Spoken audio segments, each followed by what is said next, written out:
It's time to switch on the computer, and let's get computing.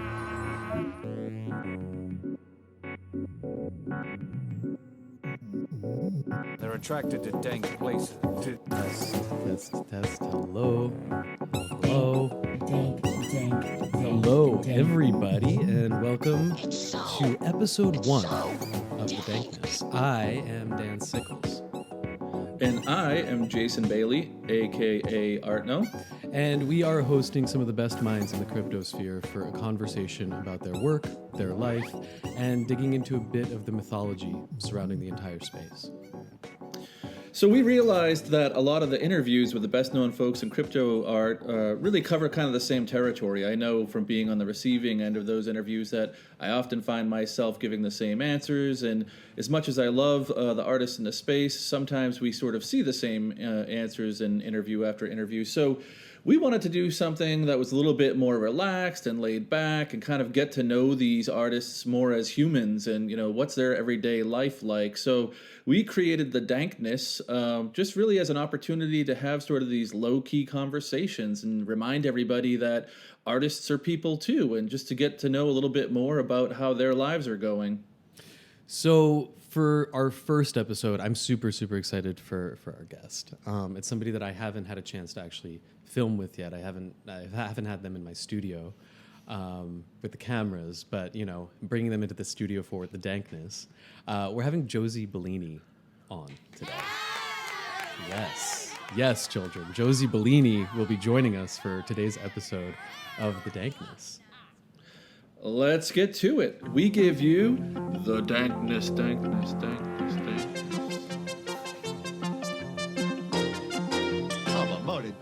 the dank.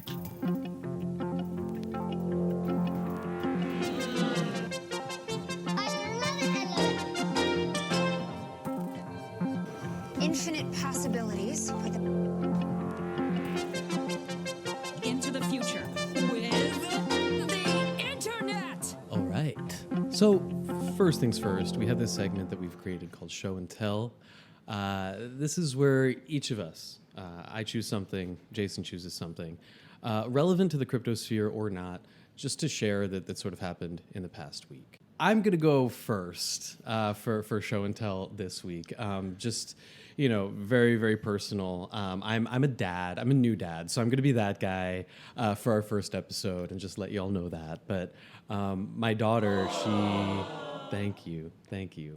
She just turned 3 months old. This is only a few days ago, and you know, it's exactly. It was a huge celebration because our house is still standing. It hasn't been burnt down, and you know, it's whatever. It's a crazy adventure to be raising a child in 2022. I will say, you know, working on this film, working in this space, it's definitely like brought a new depth to, you know, my ambition for my work here. Must be a fairly heady experience. In figuring out, you know, like what this means for really like the next generation, or could potentially mean for the next generation. I was that nerd in the hospital, in the delivery room, figuring out, you know, how to get a hold of her ENS name as soon as she was born. You know, so this space is definitely a part of her life, and you know, I've also started a mini collection for her, Artnome. I'm sure you'd be happy to know, which anybody can check out. Her wallet is actually Telma. It's telma.eth, and she has a pretty cool collection. There's a little Sarah Zucker piece in there, Claire Silver. We have Tom Sachs. Yeah, That's right, baby. It's lining up. Yeah, so that's my show and tell for now. Just wanted to talk about my daughter, Telma. She's probably going to be coming up, you know, so many times in various ways throughout our conversations at the Dankness.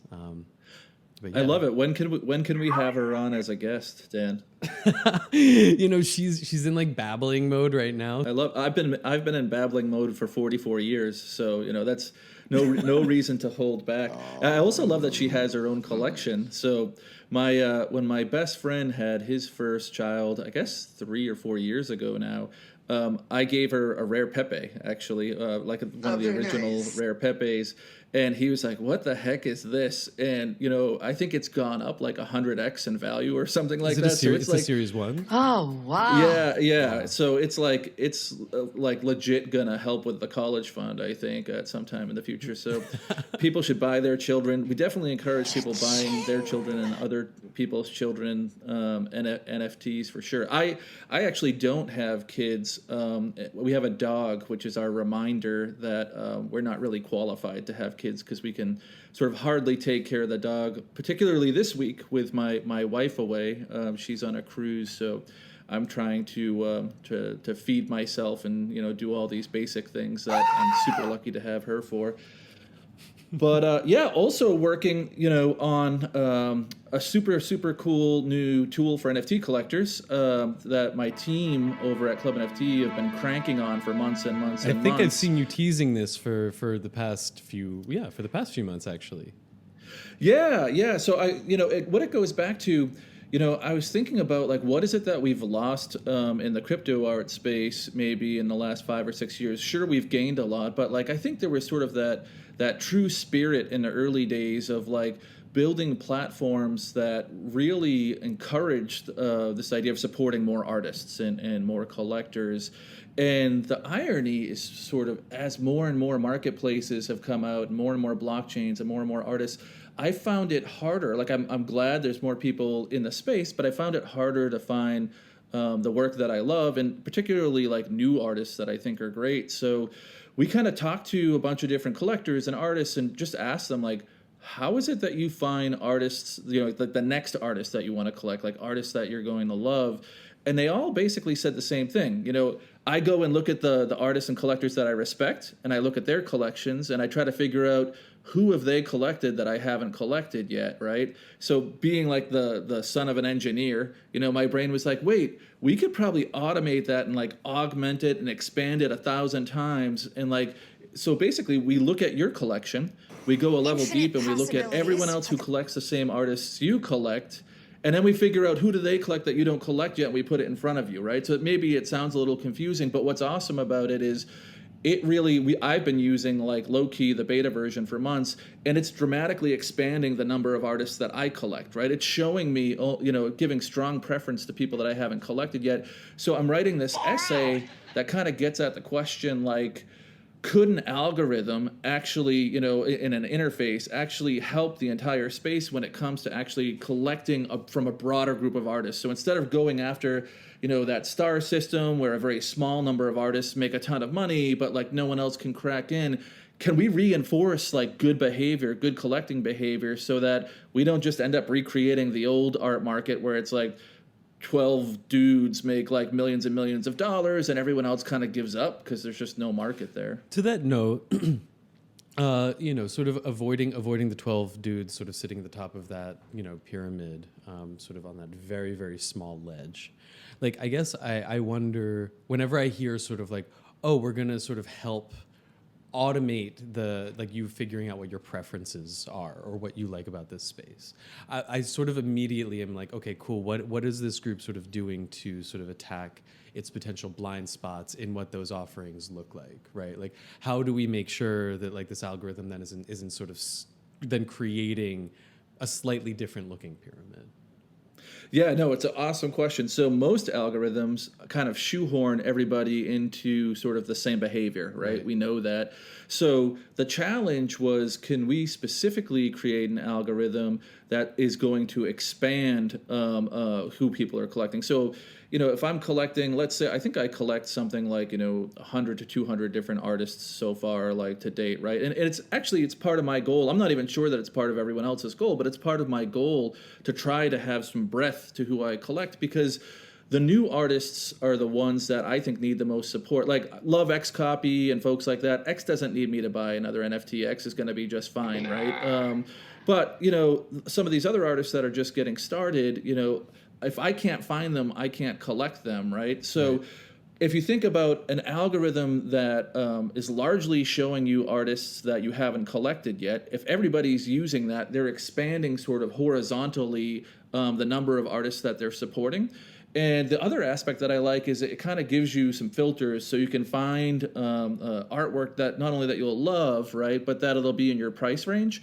Because I know in this sort of down market, like a lot of people that were maybe buying, like spending 5, 10, 15K on an artwork or whatever, that doesn't really, like, unless you're super rich, like you can't do that on a regular sustainable basis, right? I'm someone who wants to collect like near daily for like 10, 15 bucks, right? And support a broad group of artists.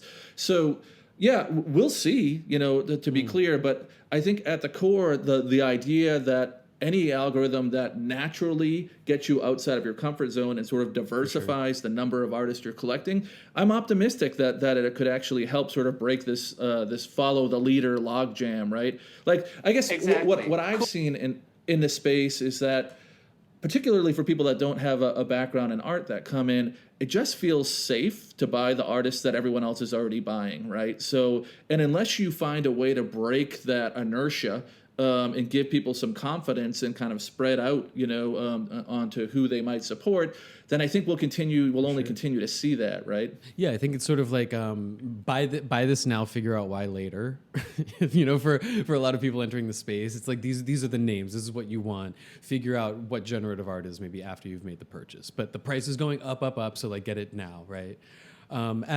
Which is different than sort of like how do we sort of support people's taste evolving and sort of like aligning with maybe what it is that they actually want in art if they're approaching these objects that This is way. art?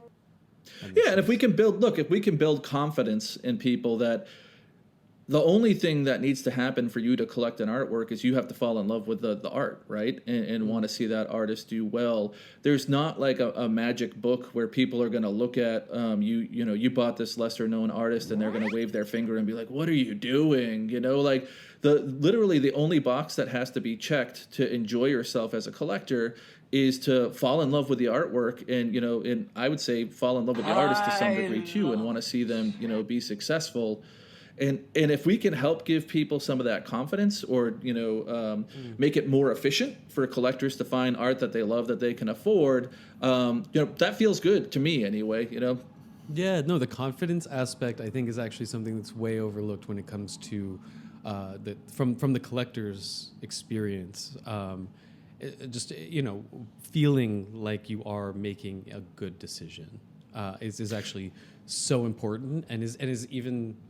It's a bit more abstracted, I think, in this space, the way that it operates. You know what it reminds me of, and I'm curious what your thoughts are, because I think I'm a bit older, but in high school, I think about like the music discovery process, right? Like, so, you know, if I went to like, and I'm really dating myself, to like a Tower Records or whatever, there were like 5 bestseller albums like when you first walked in, right? And if the store was like just that, life's pretty boring. We're all literally just buying like whatever is most popular, right? And you know, look, wisdom of the crowds is useful. Like knowing that something's popular is a pretty good heuristic sometimes. Sometimes it means it's interesting and you should check it out. But the fun is like going through all the different, you know, CDs and the weird discount section and this, that, and the other. And then maybe an extension of that for me, and I want to hear how you discovered new music too, but for me, there was always like that super cool kid that was like, you know, would make you like a mixtape or like of all these bands that you had never heard of before, right? And that's what we're trying to emulate with our tool. It's like we're looking at all the people that you respect, we're figuring out who they're quote unquote listening to or collecting or looking at, and then we're putting that in front of you without taking away the collecting experience, just upping sort of the signal and reducing the noise. But yeah, how did you find, you know, new music and new art, Dan? How did young Dan find new music? I mean, this is it's a very relevant question, because I mean the answer is also I got some shit in this that's conversation dank. with us. It's so. You know, like I grew up in sort of like a pretty like there was certain art that was appreciated, but music was definitely not one of them. My dad was in love with Carly Simon, and that's basically all that I knew from what they liked, you know.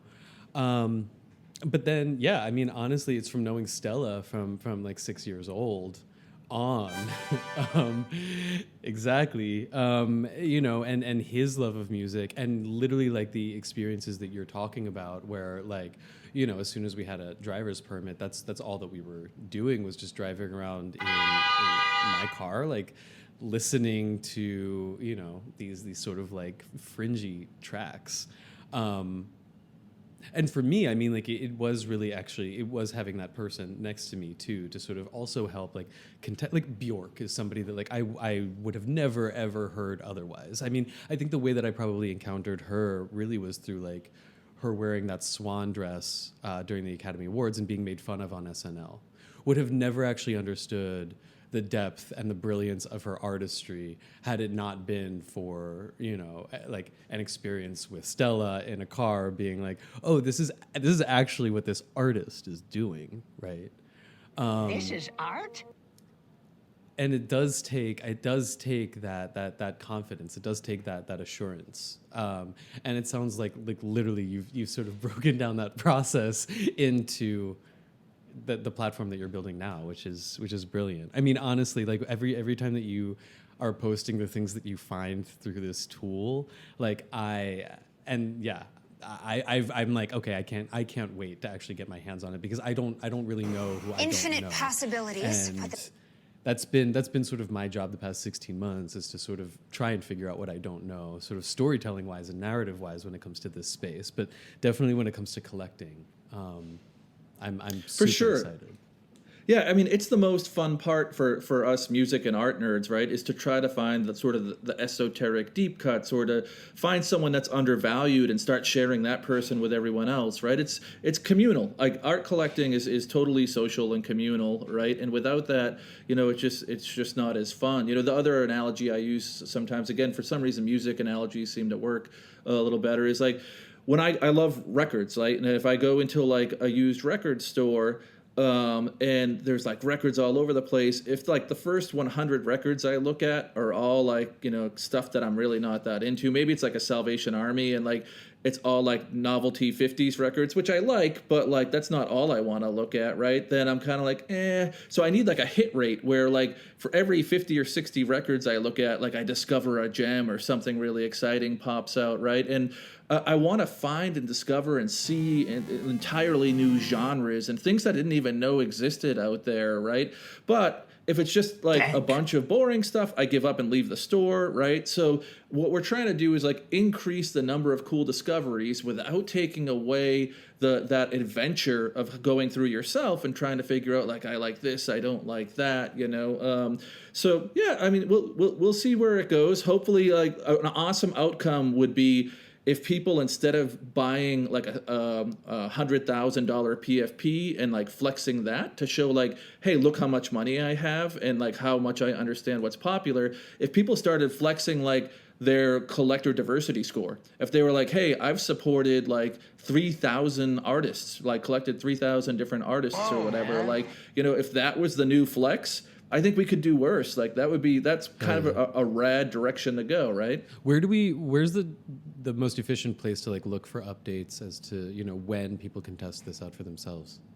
Sure, yeah. I think just clubnft.com. By the time this launches, the tool's called Pathfinder, and folks can use that to discover new artists. Feedback is always welcome. I mean, people know I live on Twitter, and our goal really is to build a tool that helps people discover things and really broadens the number of artists collected. We don't make any money off of this tool, just like our other tools. So, you know, the goal is truly just to get to build something that people love, that helps artists and helps collectors. Brilliant. Thank you, Jason, for sharing that today. Yeah, you made a baby and I made a tool. That doorbell from Stella, you know what that means? The dank!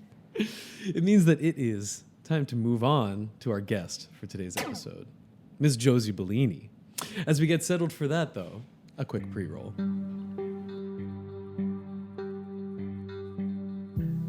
in a world where digital art has been historically undervalued. One film is here to set the record straight.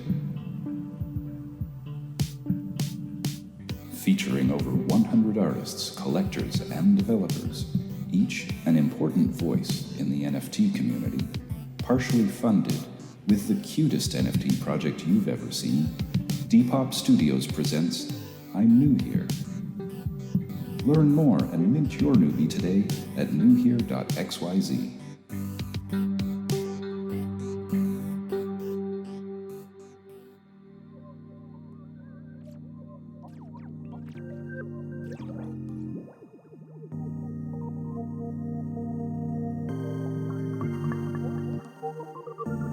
They're attracted to dank places. Dank places. Oh, is it upstairs this hour, Grant? Yes. Well, it's dank. I got some shit that's dank.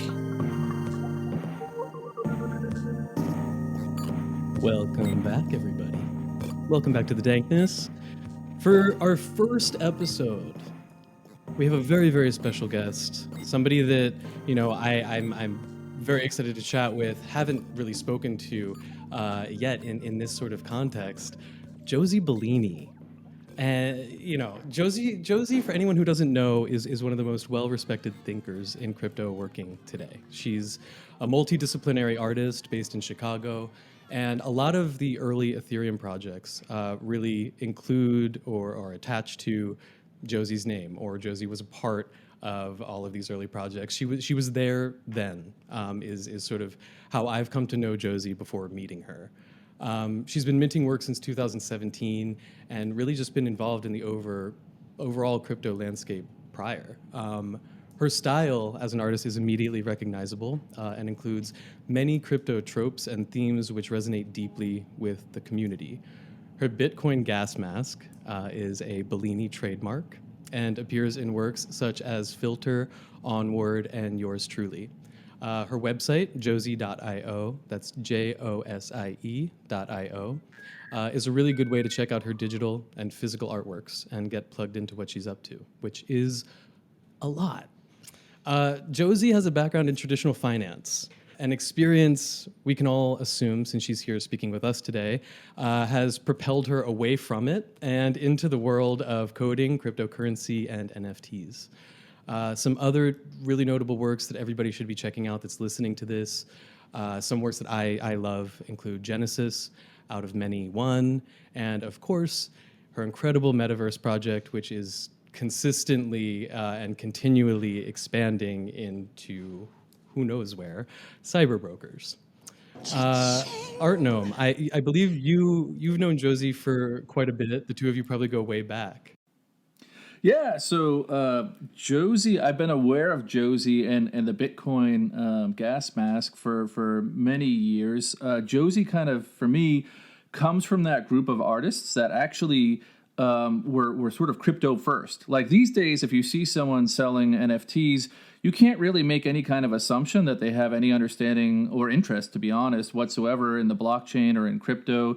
But Josie is part of that early wave of artists who actually were really into, from my perspective, really into sort of the crypto and blockchain and decentralization and sort of the community and the principles, but also happened to be an artist and found ways to kind of bring those things together.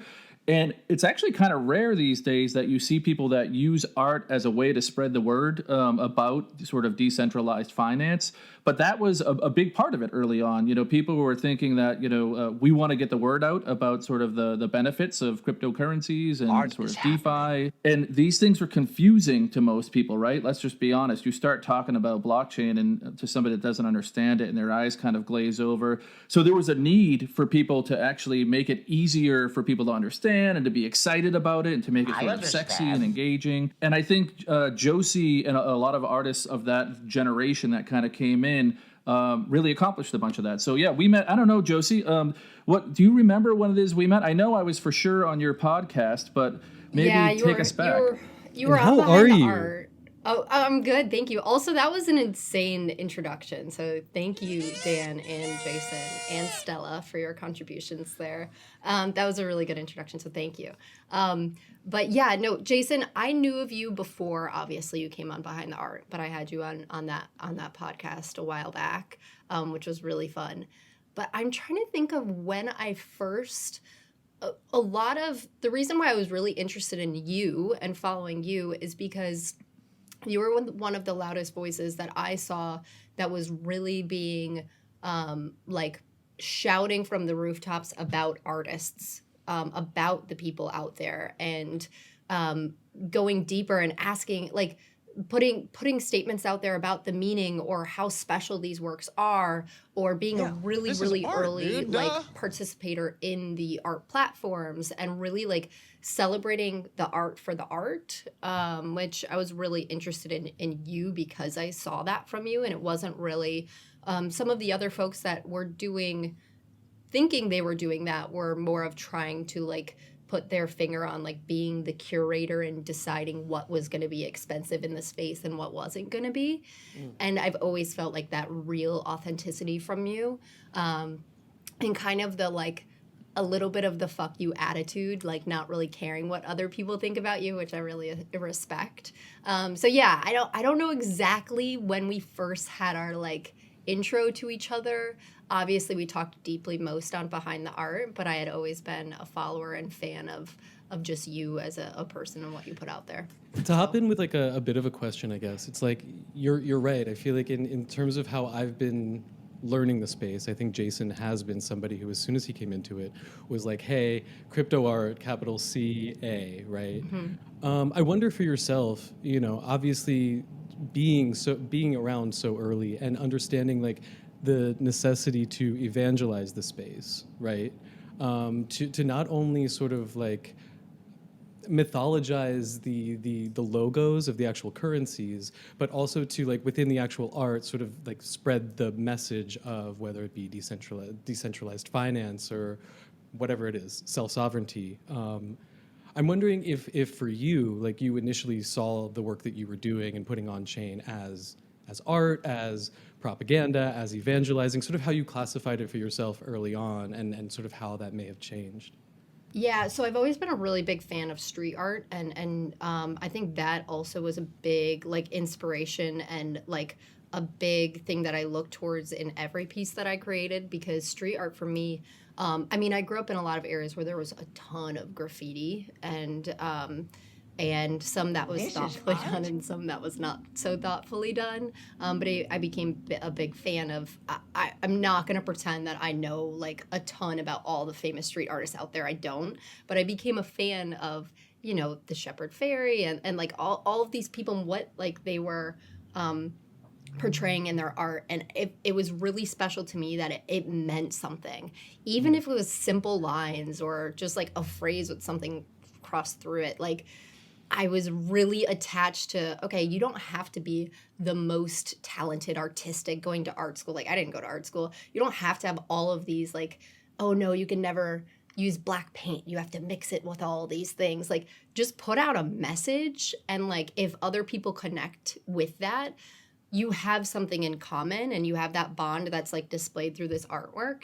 And so that's where I was coming from. And when I created my very first piece, Genesis, of crypto art, like, I wasn't making it to make a statement. It was something that I made for my house with me and my boyfriend and some other folks that we call ourselves the Crypto Castle, like, because we were like so obsessed with crypto and hosting meetups in Chicago and all this stuff. But like, I made it like for us to have it in our house, and that was it.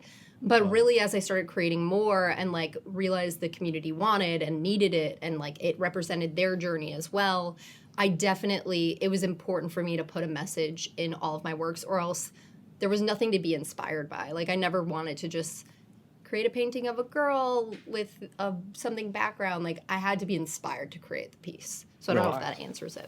No, it does. I mean, it makes sense because it seems like you also came into this space, I imagine, particularly charged with a deep understanding of why you were here, right? Yeah, so, and I wouldn't say at the beginning, I wouldn't necessarily say it was it was as deep as it got, because when I started going to meetups in Chicago, so I got into crypto just by starting to slowly invest and hating the industry that I worked in finance. I was not an accredited investor, so I couldn't invest in these things that I was investing in for other people, even though I knew way more about them than any of them did, and we just told them what was going in their portfolio, if we even told them. But because I wasn't an accredited investor, I didn't have a minimum net worth of $1 million, like I couldn't participate in those things myself. So that, for me, I started when I came back, crypto came back in my life at that moment, because I knew about it previously but hadn't taken action on it. It came back in my life at that moment, and I started doing small investments with, anything I had. It was very, very small amounts, but that sparked my obsession and deeply learning and reading. It was the first time I had ever invested in my life, right? So deeply learning and reading everything I could about it. And then going to these meetups, and I'm telling you guys, the meetups, the Bitcoin meetups that I was going to, I was so far removed from anything. They were freaking brilliant doing mining in their backyards, biohackers with actual chips inside of them that you could scan, totally 100% anonymous in some cases, I wasn't sure who I could talk to or who I couldn't talk to. The scene was very, very different. So I felt really out of place, but in a good way. It still felt like a community. So that's what, I wouldn't say I had this deep understanding. It took me a while to really absorb from them why this was so important to them. And then I started to adopt that myself and really understand it after some time. Yeah, important to note that it does take that time, I guess, for sure. No matter how much you may feel like you grasp it initially, there's always that process of learning and unlearning that, I still feel very much in chapter 2 of. Noob. Classic noob. You've worked, in terms of your art, you've worked in so many different ways, and you've minted on so many different platforms. Recently, I guess it's probably a bit over a year old now, CyberBrokers. We launched in March. Well, from launch date, we started we started a long time ago. Right, it was something you had been working on for a while. It was launched as a metaverse project. You're also somebody who, again, I guess that's sort of the first mentions of you came up when I was doing interviews in Paris with, Pascal Boyard, again, a graffiti street artist who was using crypto as a means to continue making street art. But also Benoit from the Museum of Crypto Art talking about early CryptoVoxels days. And I remember he paints this picture of arriving, and it's kind of this barren metaverse wasteland, and he's just walking through it, and you're one of the first people that he sees. So I think this question is sort of coming to maybe the person who might know it best in a lot of ways, but I wonder sort of what this metaverse idea trend means sort of to you right now. And maybe trend is actually the wrong word, but what is it? Does it already exist? Are we already in it? Yeah, so I think it's it's so cool, and there's so much to unpack there. Coming back to the CryptoVoxels thing, and then we'll go deeper into this, but it was my real first feeling of what the metaverse was going to be without knowing that yet. So I met Jin at a conference at the first NFT NYC. Dank VR, for everyone listening. Dank VR. He's awesome. A genius. I met him at the first NFT NYC. And he introduced, I've told this story before, but it's cool, and I love him, and I'm going to tell it again. But I was going to all these, by the way, Pascal, him and Marguerite invited me to a show in Paris in 2018 for Bitcoin's 10th birthday that we did together, and I got to meet Pascal in person, and it was just so cool.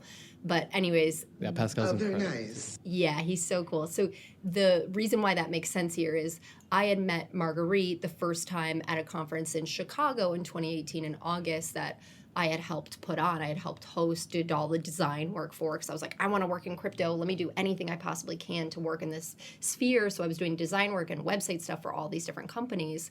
So I was working on this conference, and I said to them, can I show some art here? I helped put it all on. Can I show some art? and there was no like art at conferences was never a thing. Like that's not a thing. Like it's the opposite. Like people are like, we'll put you in the hallway or the closet. Bailey knows pretty well, I'm sure. Yeah, so I like that was like the first conference I did, and I met Marguerite, and she invited me to that show in Paris. But the reason why that's important is that even the very first NFT conference in New York did not have art at it. There was one other booth, which was like a little table. And then there was, I said, hey, can I just have one little table? It doesn't matter where it is. I'm going to just set up some art there. And they said, yes. And they're like, awesome, great. And so like I got there and they're like, we're not sure where we're going to put you. And it worked out perfectly because I was in this little hallway where all the speakers were walking through. But anyways, it ended up being great. And I had this art set up at a table. The Jin came to my table. He didn't talk to me at first, and he just had his iPad, and he's, like, scanning my table. And I'm like, what are you doing? Like, and it's when Additional had just launched. They were like taking pictures of stuff and minting NFTs of like pictures of water bottles and like of my booth and like for all this free, stuff. Right? So yeah, and so I thought, okay, this must be what this guy's doing. So I asked him like, what are you doing? Like he's like getting in every crevice of my table, and then he's like, I'm scanning it into like a 3D model. I was like, what? Like, what are you talking about? So I look at his iPad and he shows me this like table and my art being scanned into a 3D form on his iPad. And he's like, yeah, let me show you. Man. I scan these alleyways and I scan and like a ton of like graffiti and like art. I scan all of these alleyways and these statues, and I like go to museums and I scan all this stuff, and then I bring it into the metaverse and I bring it into these virtual spaces and set them all up and like combine all of these different assets together. And I was like, what? Can you show me? And he starts showing me, and then he starts telling me, he said, well, there's this world, you should check it out, called CryptoVoxels. It's brand new.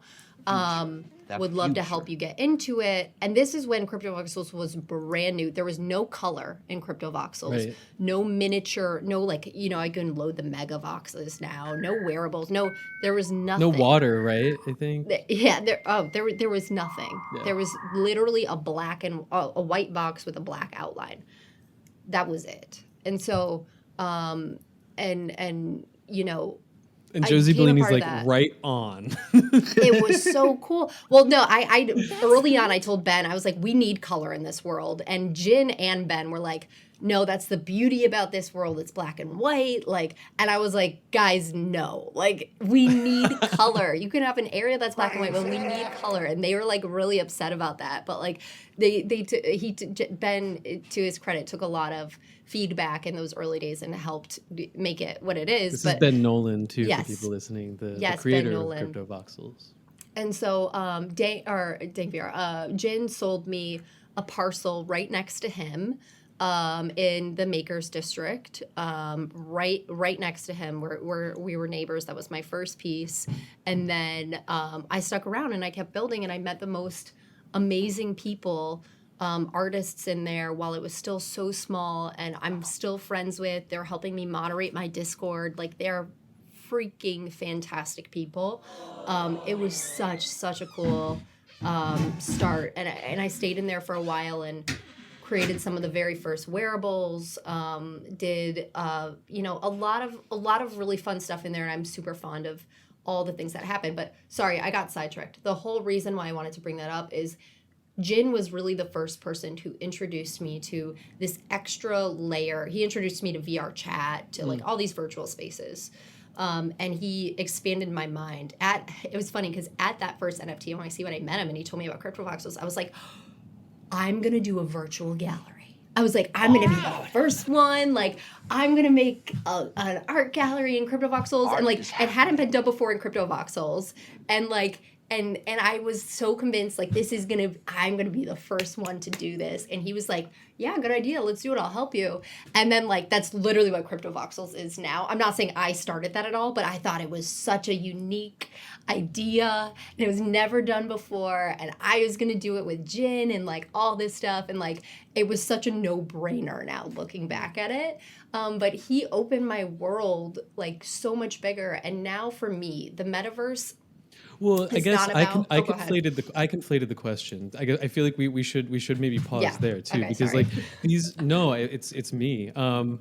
Because like these spaces too, like the ones that you built with Jin and Stella Bell, Coldy, there are a few others. I mean, like these spaces within the metaverse, virtual, ended up becoming some of the very first meeting places for some of the very first artists who were working in blockchain art. This right? ground is like no ground I've ever Can you seen just before. tell us a bit about what those events were like, what those moments were like? Were there thousands of people like like waiting in line to get into a CryptoVoxel spot? Like, No, definitely not.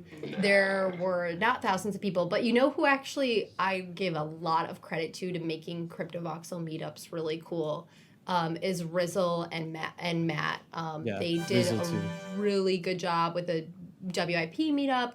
I walked into that one day when I was going around CryptoVoxel building in Frankfurt, and I was like, what are you guys doing? There were like 8 people like in one area, and that was a lot. And I was like, what's going on? And then Matthew was like, oh, Josie, nice. Like, we're having a meetup. Like, do you want to do a little impromptu presentation? I was like, okay. And it was so cool because I didn't know what was going on, but like he really started doing like some cool gathering there. And then actually Conlin, who once a certain district opened up, and he started commissioning a lot of money to do builds. The Rose, I forget what it's called. Some really cool builds. A lot of money's buildings are still there, and still some of the greatest buildings in voxels. Yeah, so he started getting commissioned to do stuff, and like people started flooding in, and that is what started making it really, really special. Before then, it was a lot of like experimentation, because in the beginning you have to imagine you couldn't use image, like there was no image upload or NFT linking yet. So like it was a lot of us that were just trying to experiment, and like it was a lot of devs that like came in and did stuff, and then the rest of us were just using Magic of Voxel, trying to like patch stuff together and like mock it up. So there wasn't like the real big burst of like NFT stuff until Ben Nolan created that function, and then it was a lot easier. But once that he did open that up, the world blew up quickly with like all of those people that you were naming and more, and made it really special. Even still, I mean, I will tell you, the first WIP meetup that I accidentally walked into, like I said, it was like 8 people. And then it still happens today too. For anyone interested, the WIP is still happening. Rizzle is still running it. It's still outrageous. It's so cool. At the end, they take a group photo, and it's really, really fun. So definitely encourage people to check that out. Yeah, they started getting really big, and then like the amphitheater with Jimmy and NFT 42, like they did the amphitheater, and it started getting huge, and like doing all these presentations, and like it was I'm starting to remember like all these people that came in, but it started growing a lot. And some people were trying to do cross stuff. We were trying to get Maddie DCL to like come in CryptoVoxels and give us a chance, and we were trying to get our people to give Decentraland a chance. So like it was a lot of those really, it's fun thinking back of like how everything was kind of separated and really tribal. And then we tried to sort of mend that a little bit and get headquarters in each spots and things like that. And from that like experiential moment of just like, okay, like I'm hopping in this and I'm just like playing around and like meeting these people very organically, walking by, there's a weird WIP meetup, and you're like, okay, cool, I'll come to this thing, to sort of this experience, I guess, becoming some sort of packaged word that then becomes like a major trend of 2021. I mean, I guess I don't know a more popular word uttered in the past like 16 months. Yeah, what does that mean for you? Yeah, so I started learning what, at first when I first heard the metaverse, I thought it meant virtual worlds. Like that's what I thought it meant.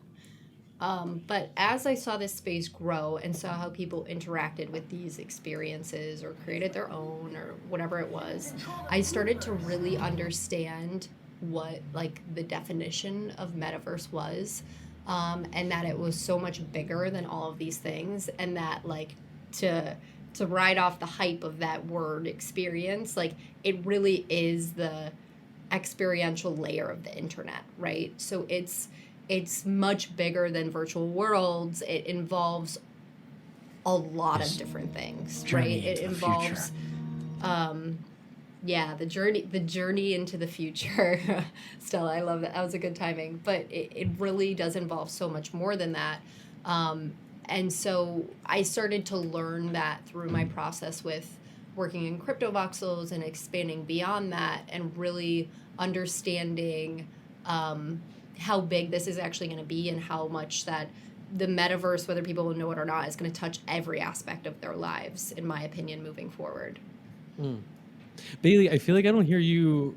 I feel like I don't hear Artnome talk too much about metaverse and your metaverse experience. I wonder. And you and I haven't really sort of spoken on this too much. Yeah, either. I'm like a grumpy old man on the metaverse. But first, I have to say, I love the organic and nerdy nature of Josie's entry into sort of this space, and I honestly think like that's part of what's missing. Like, you know, when it was more like a do-it-yourself kind of a thing where, like, you know, we were sort of inventing the space as we were going along, you know, like Jin coming in and scanning you and, like, just everyone being kind of open to there not being, like, a blueprint. And I remember that, you know, when crypto arts first started emerging, like, my friends from the traditional art world were like, oh, well, this probably isn't going to last. They were, like, trying to time the death of it, right? And I think that it's so cool that you were influenced by street artists. People think of like propaganda as a negative thing, but my response to these people that were like, oh, well, this will die, I'm like, oh, no. This is like street art or hip hop or any of these things where it's from the ground up. You don't get to decide as an art critic like when this is going to start or when it's going to end. It's a community driven by a shared set of principles, right, that are experimenting and like building out all of this new culture. And it was super nerdy and organic. So I love the way that you tell that story. And I'm going to ask, I'll answer your metaverse question, but I do want to know if you feel like that's still possible, that sort of authentic, nerdy, do-it-yourself, you know, experience is still possible in the space. Now, I'll throw another bomb on the fire on the metaverse side. So always turning it up. Yeah. So, like, you know, I don't love the metaverse, right? So I keep going back to the metaverse. You know, when let me throw two bombs on the fire. So when I was like a kid, I grew up in a Mormon family, right? And like very heavily religious. And all the adults around me were like, isn't it amazing? We talk to God. Isn't like this such an amazing thing? And I would go home and like be like, oh, why aren't you talking to me, God? Everyone's having these experiences that are so great. And it just wasn't there for me, right? Metaverse is kind of like that for me. Everyone around me, all the hip people are like, metaverse is awesome. And then I go into the metaverse and there's like crickets, right? And it's kind of like not a whole lot going on, and I'm walking around and like running into walls, and all of a sudden I'm flying. I might just be like an old man or whatever, but like let's go, Josie. Yeah, let's I want to defend the metaverse. What am I missing? Okay, so I think we're still, when you're talking about walking into walls and crickets, I agree. I think we're still like the mindset is still only thinking about virtual worlds, and for me it's a lot bigger than that. So I think it's probably also just by definition, because like I go into VR chat and it's fucking weird. Like there are all these guys are dressed as anime girls, and they hear that I'm a girl, and they're like, wait, you're actually a girl? I'm like, it's totally weird, right? So yes, there's a weirdness. Also, I want to talk about your Mormonness and where you are now with that, because I grew up in a weird situation. I'm curious how that's affected you and your thoughts. But they're attracted to I think for me, it's not just about virtual worlds, and it's about the excitement of like, okay. I don't know how to say it. I like, obviously none of this is planned, and I should have. I'm happy to take a swing. I love metaverse. Yeah, but I do want to say that I want people to start thinking about it bigger than virtual spaces, and think about how these things in the future could augment our experiences much further than walking around in an avatar. Like how it could, and some of this is like a huge question mark for me, but I think it's going to augment how we travel, how we taste, how we hear, how we interact with people on the other side of the world or right next to us. Like, I think that there is so much more than putting on a headset and going into a virtual space. And I think 99% of it has not been touched yet. So I'm not necessarily hyped and excited about where we are today. I'm really bullish and excited about where we're going to be in 5 years from now, because I think this space is really moving really fast. And like some of those things, even with AI and how a lot of that, like AI is moving so fast, and how that content is going to create a lot of these experiences in some way. So I do want to say that, preface that I'm not like hyped, like today, like this is it, we're here. There's so much further to go, but I'll let Dan jump in. Well, no, too. Before we go to Dan, though, I'm going to push a little bit more. So, I mean, maybe you answered my other question, right? Because I think I asked, like, is there still a space where you can be authentic and nerdy and organic? Are you kind of maybe saying that this awkwardness of the early metaverse is the next version of the awkwardness of what NFTs were 5 years ago? 100%. Like, that is where, like, and this is where I understood the power. So when we brought in the CryptoVoxels Discord, or CryptoVoxels in the CyberBrokers Discord, we brought a AI bot in there, and we had a community member architect curate it to feel like CyberBrokers art, the outputs. And we saw in that moment, we saw people who were not creators, not artists, would never call themselves that in a million years, just have a dream, just have an idea of something that they were interested in. And they became a creator in that moment using text to image. And I know people shit on AI and all this stuff, but like it gave them this power and this feeling. And for me, that is going to be magnified like tremendously. Like right now we're doing text to image, but it's going to be image to 3D. It's going to be 3D to rigged. It's going to be music, it's going to be stories, it's going to be all of those things. So like I saw people who don't know how to draw, who don't know how to write, who don't know how to do anything, have the power of being a creator. And that's where I think gets really exciting in these like nerdy areas. You get that little taste and you start to run with that, and you start to think outside of like, what are my skills and how can I make this better? So that's my answer to your thought. I love it. Yeah, no, so cool to hear you chat about it. And honestly, I mean, like Bailey, I think like when I hear early voxel stories from people who were there early on, in terms of like the feeling, the excitement, the emotions that it sort of like engendered in the people who were there, it tracks with the Rare Pepe community, I think, extraordinarily well. Like again, sort of like this like sort of citizen art movement in a way. People like arriving at a spot that they don't quite exactly know what it is, but it's a petri dish, and like everyone's here to figure it out, and there's no pressure to get it right, you know. I saw someone dressed, I think like a banana or a hot dog, do a kickflip on a virtual skateboard in the metaverse on Twitter, and that was the first time I saw something that I was like, there's people doing kickflips in banana suits. That's kind of cool. But I think on the art side, not to belabor it, but like, because I'm a bit of an art snub, when I think about digital art, like it's already made on a screen. So the idea that I'm going to walk like a virtual mile in a virtual rainstorm underneath a virtual roof with a bunch of people like getting in the way of the art, like seeing it at an angle and a smaller Artnome has version. no appreciation for virtual architecture. But what if the architecture could come to you? What if you don't have to? What if you could experience it the way you want? What if you open up your phone or your scanner, you open up your computer, and there's an entire experience around you that you could experience by yourself, and you could set the parameters of this is the time of day I want, this is the weather I want, this is the smell I want. Like I know that starts to get too futuristic, but like there's gonna be an experience, whatever experience that you want. In my opinion, that is going to be available for you. And to your point, Josie, I would say that like Artnome, we are already like half put in the metaverse. Like, I mean, like for me, it's like when I'm driving in a place that I'm unfamiliar with, I feel like I'm like actually looking at the directions on my phone, looking at a digital representation of where I am physically, and it's telling me where to go. And I'm trusting it. In the same way that like when I receive a Google notification that it's time to record an episode of the Dankness, I trust that Google knows what time it is and that it's time for me to click that link and hop in here and record, right? Like, and if somebody comments on an Instagram post or a Twitter post and it's really hurtful, that's going to affect me in a really weird way. But that's not coming from peer to peer in the meatverse, right? If anything, it's being like screamed through this filter of the metaverse that already exists.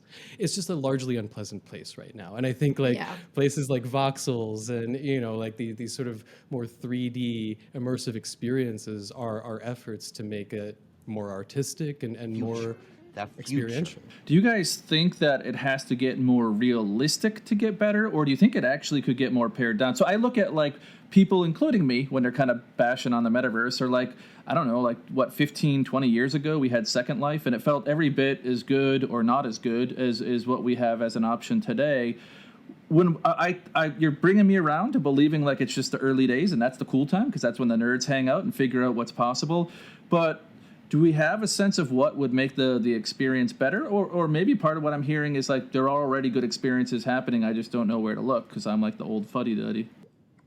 I don't know. First of all, I also think that your critique of this space is actually really important and really not just you, but everyone who doesn't love it. I actually think it's really important because it's going to make someone like you think about ways that it would be, well, this is shit because I would like it this way. And like that is something that can also spark a lot of creativity and like innovation. So I like seeing people push back because I think it does like foster more innovation. But to your point of like, is there stuff out there already that I'm just missing?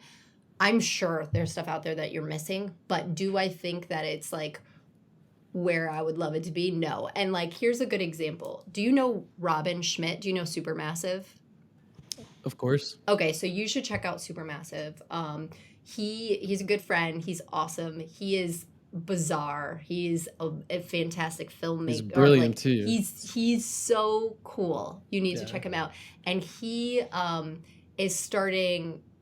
I don't know how much of his own venture he shared yet, so maybe I'll reserve some stuff for himself. But like, he is going to be a fucking like really cool character and personality in the metaverse. And what I think right now what we don't have is we don't have a lot of that. We have people like that are talking about it and riding the wave of it and launching a project saying we're a metaverse project and getting millions of dollars, but we don't have the content that's like born of the metaverse yet. And that's where I think you're gonna start seeing things that are a lot more exciting. So I really just don't think we're there yet. And for me, it's just like virtual spaces, in my opinion, have so far to go, so far to go. And we're like a very small sliver and people have been focusing on that for a long time. But there's going to be things that you didn't even think of that are just not here yet that hopefully we'll start to see pop up as we go. Yeah, no, I love that. I guess to sort of wind up the metaverse conversation, I feel like we're actually agreeing, and this used to happen with NFTs in the early days too. We're both saying it's still early and it's not the experience that we want yet. But the difference is you're saying, isn't it awesome? Because now we can build it, right? And I'm saying like, ugh, it's no good. It's never going to be any good. And I remember people telling me that about NFTs. They're like, there are so many problems with NFTs. And I'm like, I know, isn't it great? Like these are things that we can like dig into and solve, you know? I mean, even still, onboarding anybody now, I think, into any part of what's happening here is still it's a labor of love, you know?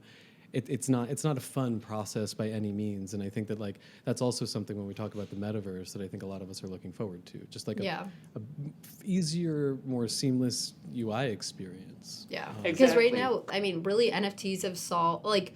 I'll put away art for a moment, but other NFTs have solved like the issue or the really interesting thing of like digital property rights and true ownership, right? So like we have this foundation that we're gonna plug in for the metaverse, which is amazing, but we like don't have a lot of everything else. So yes, so Jason, I guess my challenge to you is like that's our job to build it the way that we want it to be.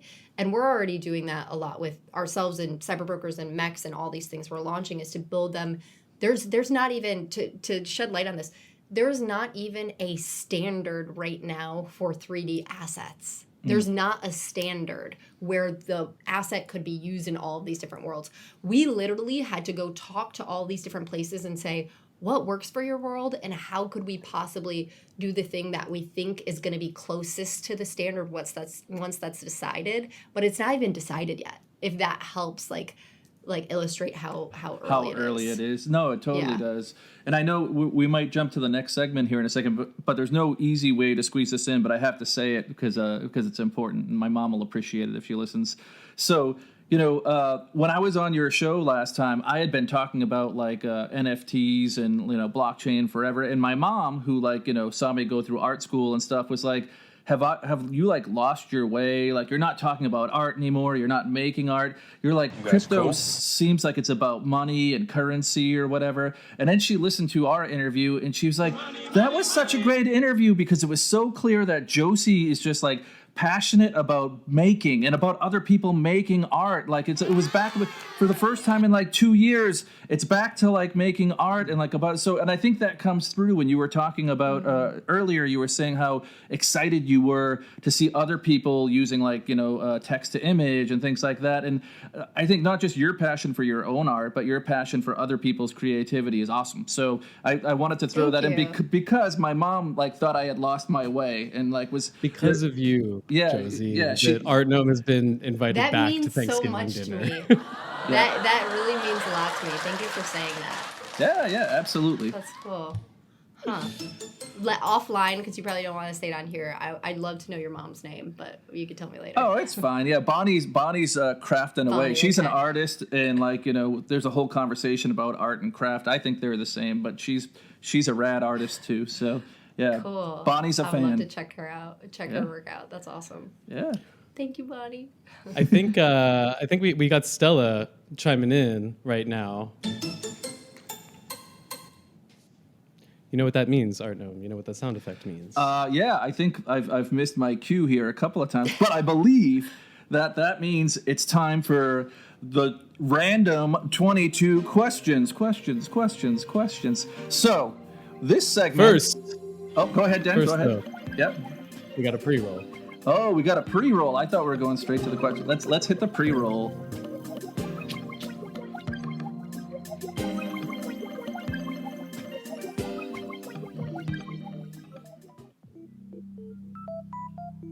Are your NFTs built to last? Sadly, the truth is probably not.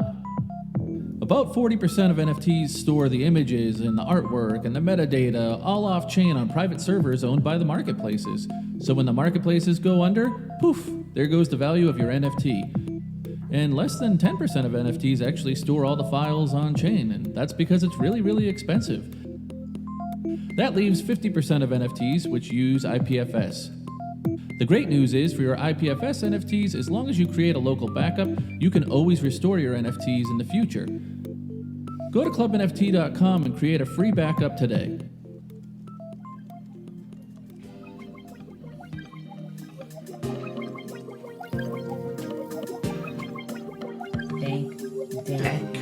All right. So now we move into a segment called 22 Random Questions. So, Josie, the purpose of this segment is to try to get to understand our guests a little bit better as humans. As we were talking about before, a lot of times people get asked sort of the same questions over and over again, and we listen to these podcasts and interviews, and we kind of get the same answers, and sometimes it feels like these artists aren't really people. They're just like these amazing overachievers who just make art and like become famous, and that's all they do. So we've got sort of a random list of questions here that we're going to give you in sort of rapid fire sequence. I don't know, Dan, do we want to alternate? Maybe I'll start with the first question and kick it over to you and back and forth. I think that's how we should run it. You can start with the first one. That's good. Josie Bellini, are you ready for 22 questions. I don't know. I hope so. I put people on the spot on Behind the Art and asked them rapid fire questions like this. So now I'm nervous to have the tables turned, but let's do it. Yeah, and there are a lot. We've got 22, but you can always pass. So if a question is you don't have a great answer yet, we can come back to it. No right or wrong answers. We're just trying to get to know Josie, starting with an easy one. This is a softball. What did you eat for breakfast? A banana. That was it. Just describe the state of your bed right now. A mess with 2 cats sleeping on it, I'm sure. Pencil or pen? Preferred brand? Oh, pen and... What brand is my pen? I have to get back on the brand, but it's black ink, and it like shows the ink in like the clear middle and has a click top. I'll have like to, one of the Uniball ones. Yeah, it might be. I have to look. How old were you when you were first? How old were you when you received your first computer? Oh, I convinced my mom when I was maybe like 8. I convinced her. There was a girl down the street that I was friends with, and they were moving to Florida, and they had a computer in their house, and they weren't taking it with them. And I begged and begged and begged and convinced my mom that we needed this computer. I think there was like solitaire and something on it, and we got it. Nice, solitaire. So I remember solitaire and Minesweeper. Yeah. Oh, yes, Minesweeper. Minesweeper. Okay, I totally forgot about that. Yes. Yes. Who do you most admire? I mean, the first person who came to my mind, which this might be a cop-out answer, I'll think of a better one, is my husband. He's such a... I know, it sounds so cheesy. It's also our anniversary, so maybe I'm being a little cheesy today. Happy anniversary. Happy anniversary. He is... He's not only such an entrepreneur and like always thinking and wanting himself to be better and like do the best thing he can. He's really like that with everyone around him as well, and it's super inspiring to me. He wants his friends and everyone around him to be the best versions of themselves, and if he can help them get there, he does that. So I really admire him for that. And for folks, if you're comfortable, for folks that don't know, your husband's also in the space, and he is Andrew Steinwald. He has I introduced him to NFTs. He has he started the first NFT fund, and he does a ton of things. He has Zima Red, Fermion. He does a ton of things. He's awesome. Y'all are a crypto family at heart. Yes. We have a cat named Crypto, so yeah. Foosball, air hockey, mini golf, or ping pong? Air hockey. I'm an air hockey guy too, actually, but I get extraordinarily competitive when I play it, as if I should be better than I am. I don't know if I've played any of those a tremendous amount, but if I had to pick one, I think that's the most fun in my opinion. I always get worried I'm going to get hit in the glasses with a puck, so it's a nerd's dilemma. Preferred pizza topping and least preferred pizza topping. Ooh, okay. Least preferred, I mean, I'm not a pineapple guy. I just can't get behind it. I don't hate on people for doing it, just not my vibe. Or chicken is weird to me on pizza, like barbecue chicken, like no. The favorite, I love a pizza with like the works, like the supreme, like sausage, pepperoni, mushrooms, onion, and green peppers, like all of that combined. So the works minus chicken and pineapple. Yes, exactly. Who in the world would you want to meet but haven't met yet?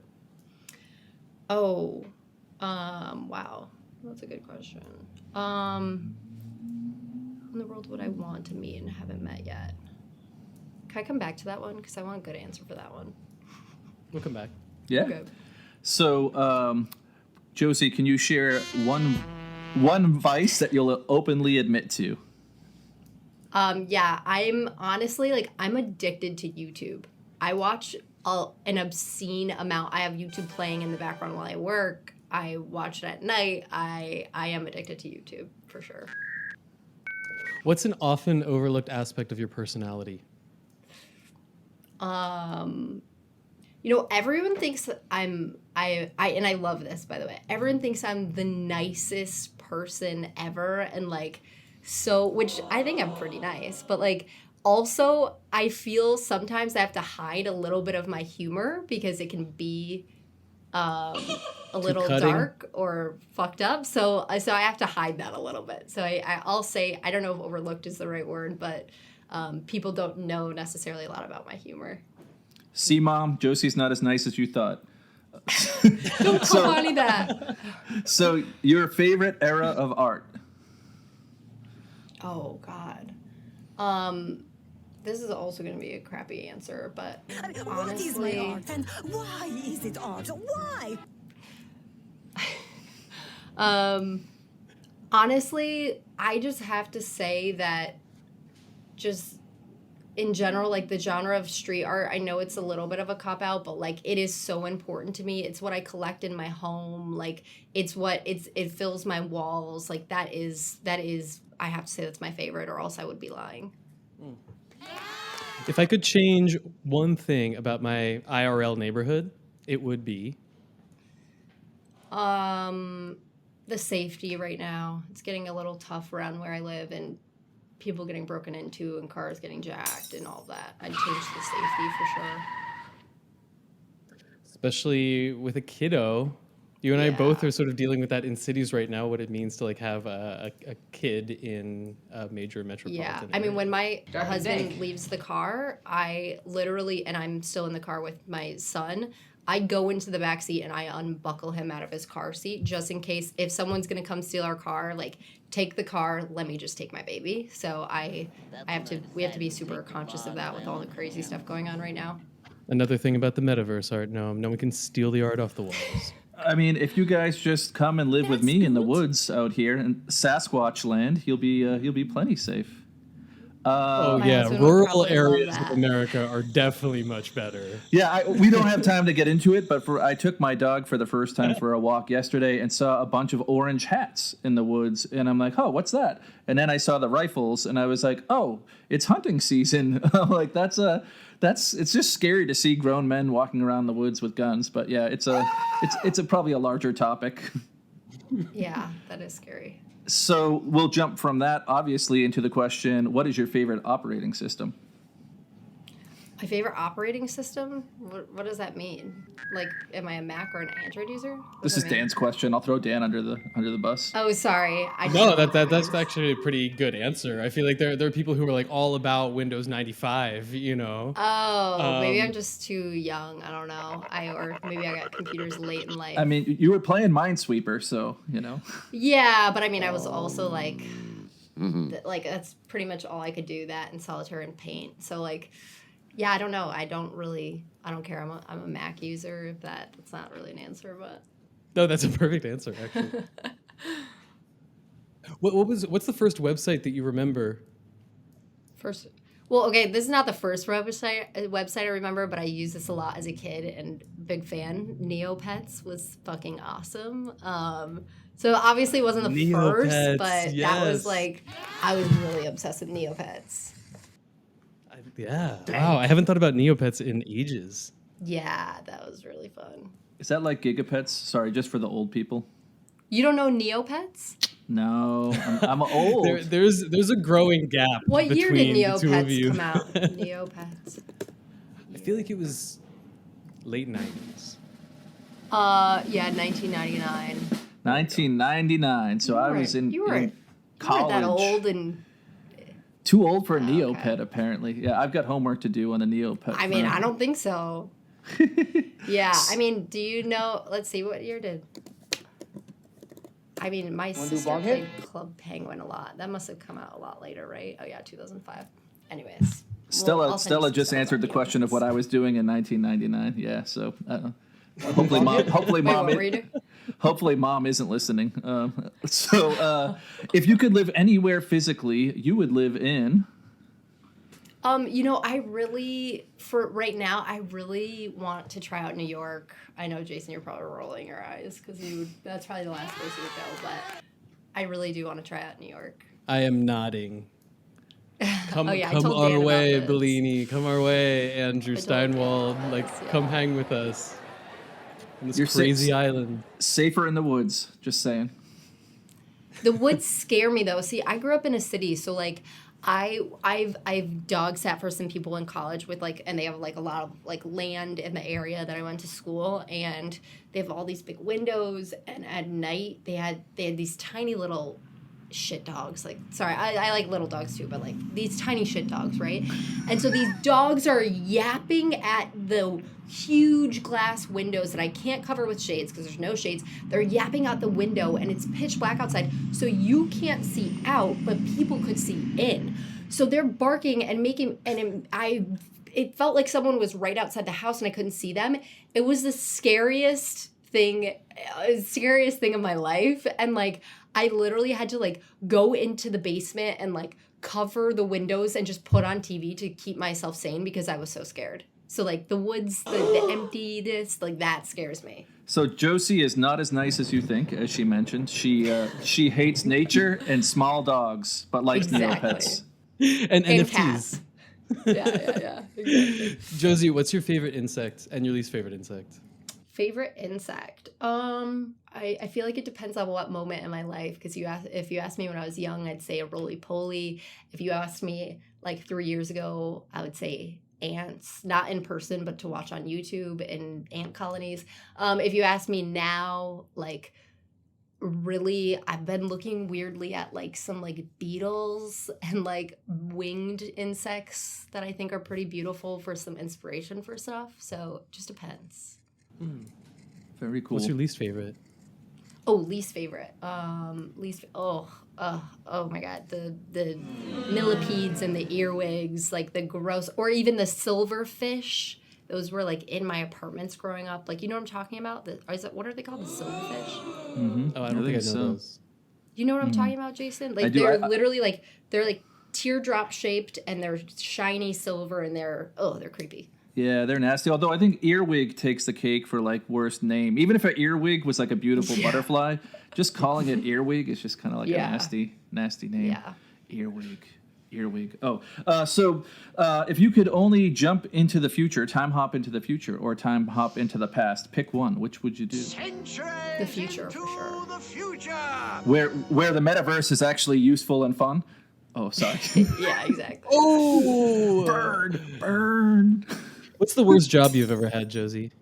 The worst job I've ever had. To be honest, like I wouldn't say it's the worst because I still found good from it, but working in the service industry was really tough. Like I worked at Starbucks in college, and then a restaurant in my town, and then a steakhouse downtown. I did a lot of these all at once, and then when I quit my job in finance to go try to work in crypto, I wanted to take a coding boot camp, so I started serving at another restaurant. And like it's hard on your body, it's hard on your mind. It's like it's a really I so respect everyone in the service industry because I've worked in retail, I've worked in a lot of those sort of like service areas, but like the restaurants are really hard. So least favorite, like I just wouldn't want to go back to it, but I learned a lot and I respect it entirely.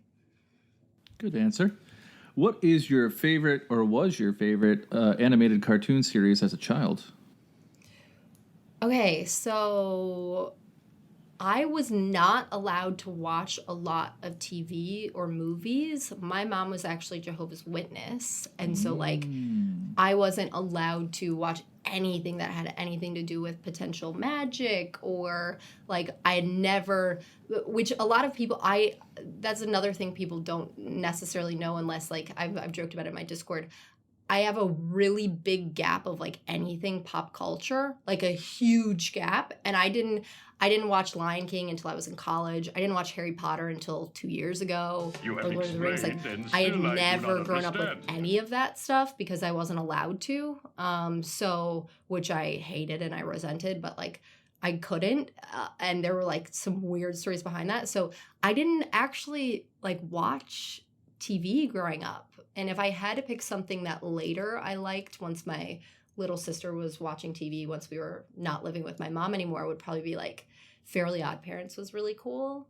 I like those guys. I liked that. I liked and SpongeBob, but like I don't have a big like plethora to pick from. So gotta have to ask you, as someone who was raised Mormon, there's a great Mormon shirt out there that says "I can't, I'm Mormon." Doesn't say specifically what, because we weren't allowed to do much either, right? But I have to ask you, I found myself trying to memorize catchphrases from movies I never saw when other people said them, just so I could repeat them to try to fit in. Like, what were your coping mechanisms to like account for the fact that you had nothing, like no knowledge of popular like movies and TV? You got a 23rd question today, Josie. Oh yeah. You know, it was really tough because it was so like, I don't know if you had this as well, but like the smallest holiday, Mother's Day, anything, I had to leave the classroom.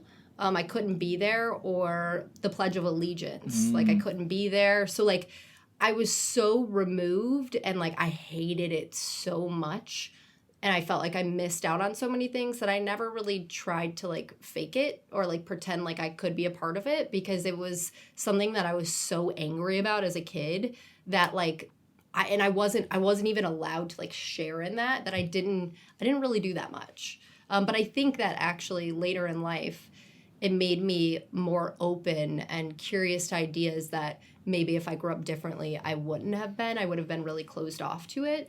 But it made me curious about, like, this is a total random topic, but just to illustrate what I'm talking about, like, it made me curious about sex workers and, like, the legitimacy of their work and how to make that safer, and, like, some things that maybe if I didn't grow up the way that I was, I'd be more closed off to, or like, oh, that's wrong, right? So, like, it shaped me more in my later life than younger life, I think. Yeah, I think when you don't have a choice but to be a nerd because the way you were brought up, like, isolates you in a visible way, right? It makes you more open to new things, like, say, early metaverse or NFTs or the plight of sex workers, right?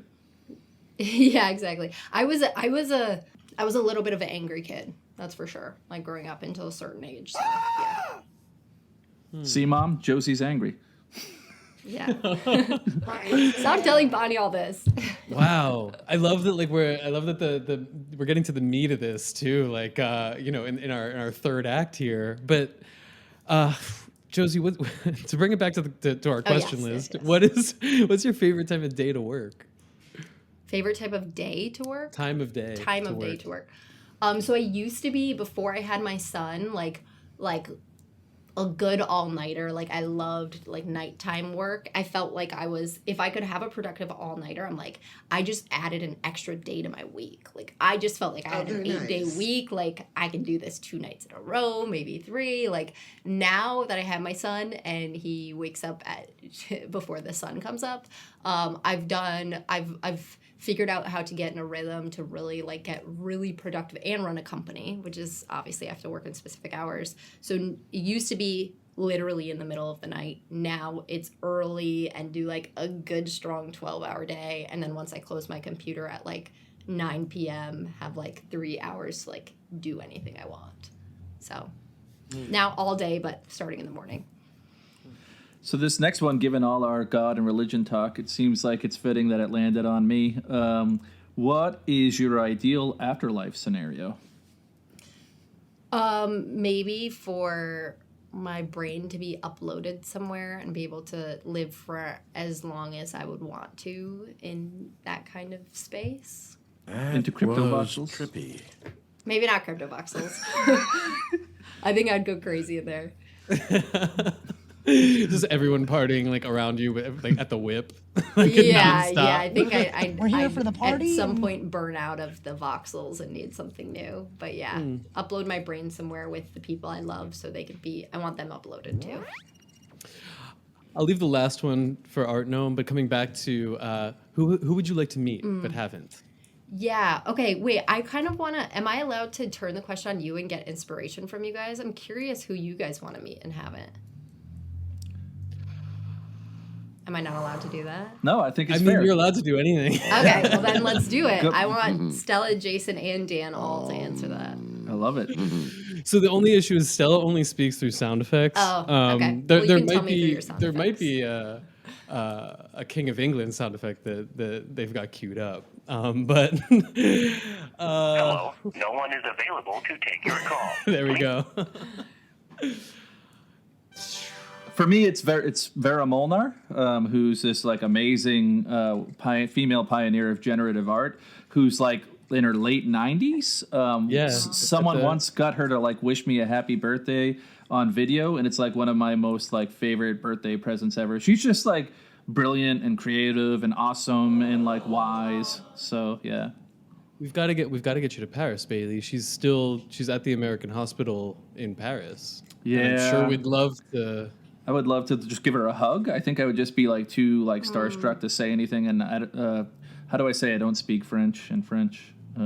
Yeah. Nepal Francais. There's NFT Paris in February. Maybe you can. I'll be there actually. Yeah, it's my birthday. I'm going to be speaking on my birthday. Are you going to be there, Josie? I'm going to be there. My birthday is also in February, but earlier. Lots of February babies. Andrew's is also in February. That's right, baby. So. We'll have to have like a birthday party with Vera Molnar in Paris. I would love that. We're here for the party and... I don't know if I've come up with a good one yet, to be honest. I like Oprah is honestly, I'm just like, my cop out is Oprah. I just want to meet Oprah. That's super solid. Yeah, but it's not necessarily true. She's not really at the top of my list for any reason. Sorry, Oprah. I feel like someone a bit more like literary. I feel like George Orwell seems like a really cool person to have met. Like Camus, like the existentialists. I feel like it would have been really cool to have hung out with them. But that also seems a bit too.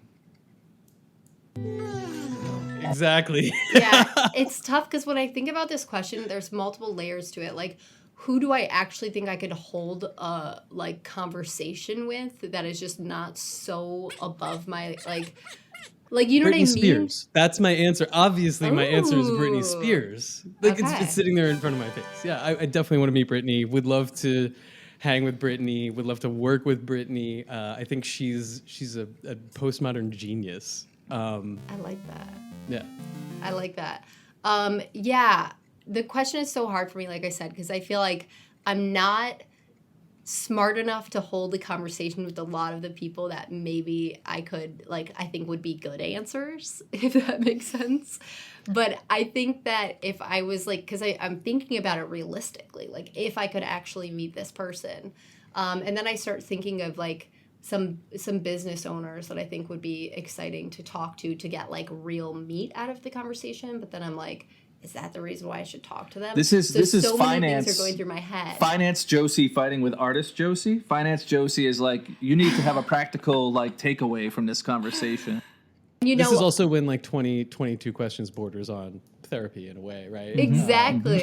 Exactly. Yeah. No, and then I think about people that are not here anymore that I wish I could have met. And that like feels like, I mean, the first two people that came to my mind in that realm, like I would have loved to meet A Lot of Money in person. That would have been really, really special. And then also a community member of mine. Sorry, I'm like, yeah, a community member of mine that passed away.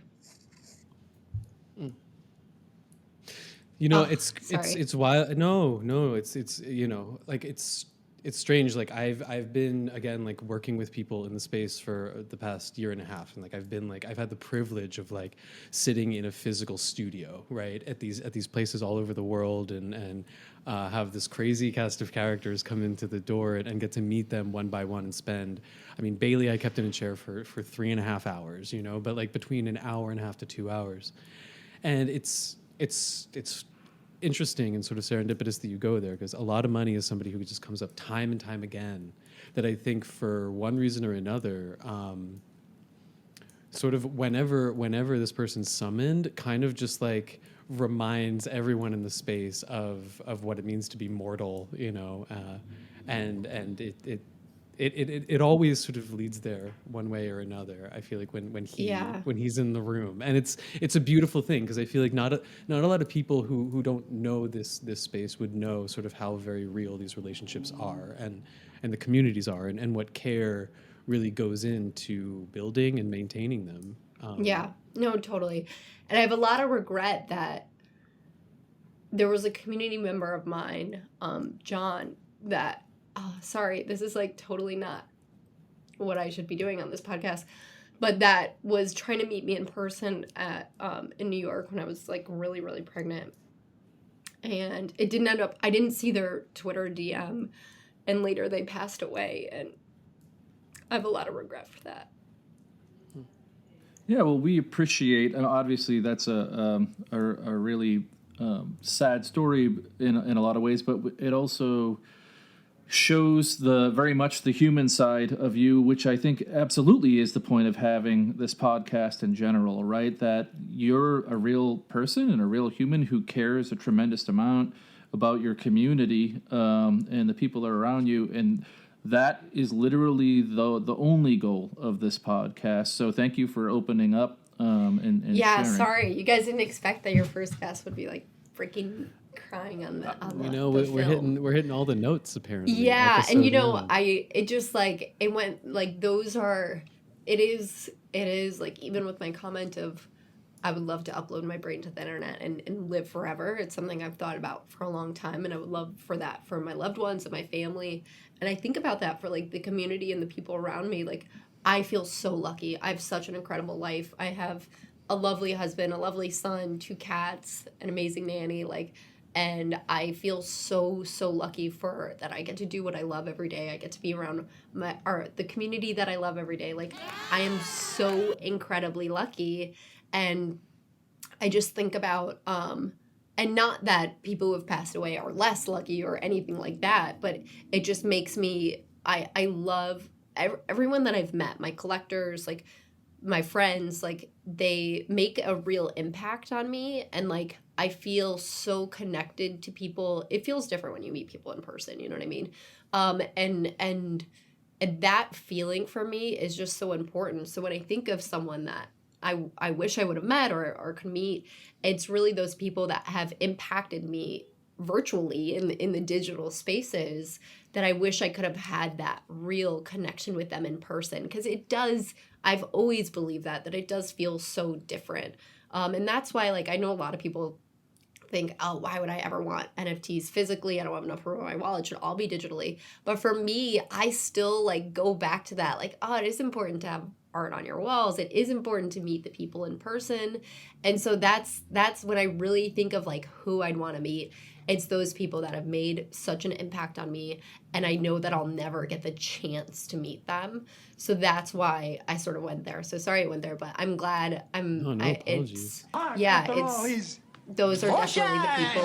And what I love though is that a lot of money, and John Cremini, the community member I'm thinking of, is that they're both a part of made such an impact on so many people that they've touched, that like their memory and their lives like really live like well beyond the time that they had on Earth. So that is super, super special. And yeah, if I could have met them in person, I would have for sure picked both of them. It's awesome. Yeah, I'm going to make an executive decision here, Dan, and we're just going to drop that last question because I think we squeezed another one in there anyway. And like, yeah, no, that is the 20-second answer to the 20-second question for sure. Josie Bellini, like, wow, thank you for being like so candid and honest and sharing Always. So much of yourself with us. Yeah, I loved this. You guys were great, by the way, all 3 of you. This was really fun because it felt like just like catching up and chatting. I'm really excited to watch your guys' other shows on here too. This is really cool. Thank you. Josie Bellini, ladies and gentlemen, keep up with everything that Josie is doing. And again, you can find links to all of her stuff on her website at josie.io, josie.io.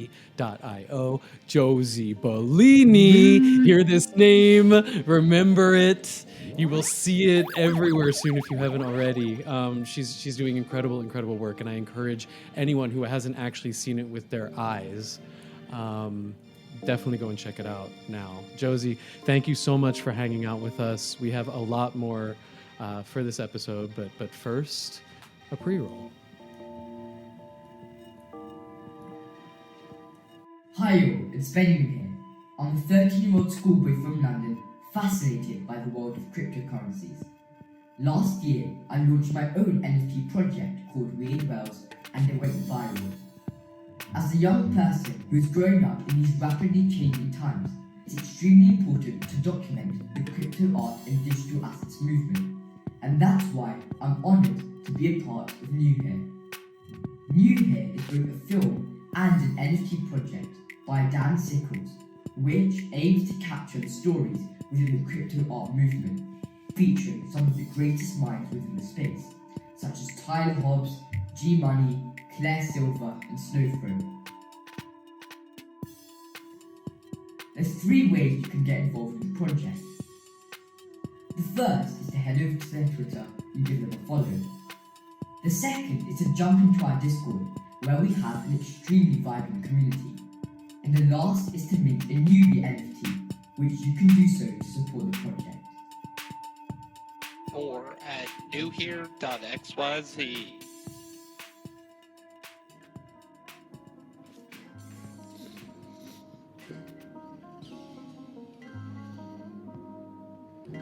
And we're back.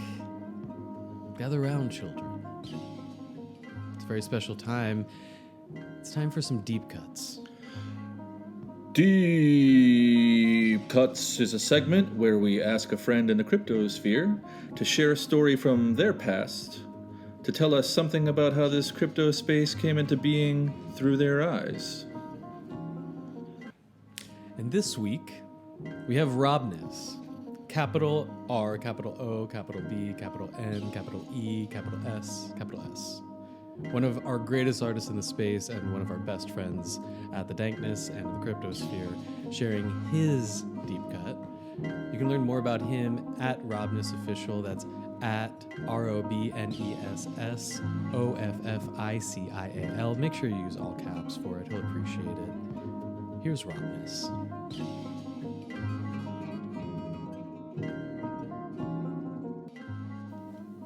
All right, so the story I'm going to share is the infamous Rari drop from Rarible in its early days. And basically, from the very beginning, it was around January, in the beginning of January, where I was booted from Super Rare because I released the trash can, the 64-gallon toter. And at that point, and along with, Max Osiris, we both were kind of, wondering what the heck we were going to do next. And so we both kind of just decided that, to use Rarible as a place to mint. At the time, Rarible was not considered the most or the best of places to mint. It was actually considered like a cheap place to mint because everybody was in Super Rare. So, we just went for it. We just, said screw it. And so we went over there and we started minting. And it was actually pretty cool because, we didn't get asked any questions or we were minting too much and all that, basically a lot of stuff that we were just having trouble with at the time.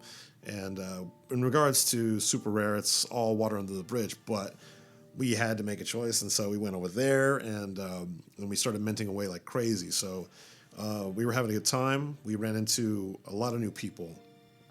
Basically, the people that weren't on Super Rare at the time, they were looking for other places to mint and maybe form communities and stuff. So naturally found artists like Jay DeLay, Second Realm, Lulu XX, Mo, Stella Bell, you name it. And we became a pretty good family. And basically, it was pretty much free form and we can just make all the artwork that we wanted. If we wanted to make memes, we could do that. We had a little bit more creative freedom. So we started just going totally ham on it. And made some great pieces there too. And I think the best thing that really happened was when we started making some decent work. We managed to get some collectors to come over. So at the time, collectors were a little hesitant to jump platforms. So, for instance, there's some very outspoken whales and stuff, and they didn't they're like, don't go over to the Rarible, don't buy from there, it's cheap, those are cheap NFTs, and half the time we were just laughing about it. So but we had some notable collectors come in. So we had for example Colborne Bell, we had Moderats, we had some Token Angels, we had a bunch of collectors kind of come in and just say screw it, we're gonna buy art no matter what. And the cool thing was is that was a break from collectors being platform, devotees to being, to jump the chasm and say, I'm gonna follow this artist no matter where they go. And so that started happening, and we started making all tons of work. I started making some like collectible types of artwork. It was called techno-origami. It was kind of like an ode to origami style artwork, but it's abstract as well. Max was doing his thing. Second Realm was doing his thing. Jay DeLay was making a bunch of trash art, and that was another thing too. The trash art stuff started beginning there as well. So a lot of trash can remixes and stuff like that.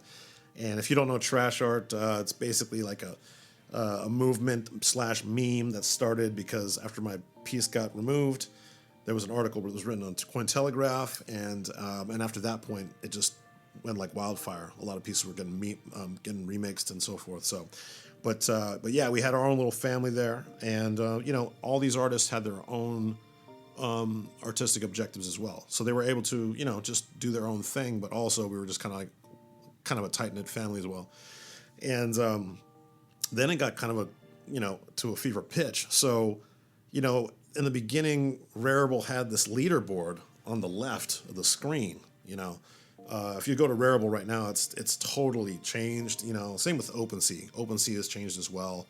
A lot of the platforms have gotten bigger, more professional looking, I would say.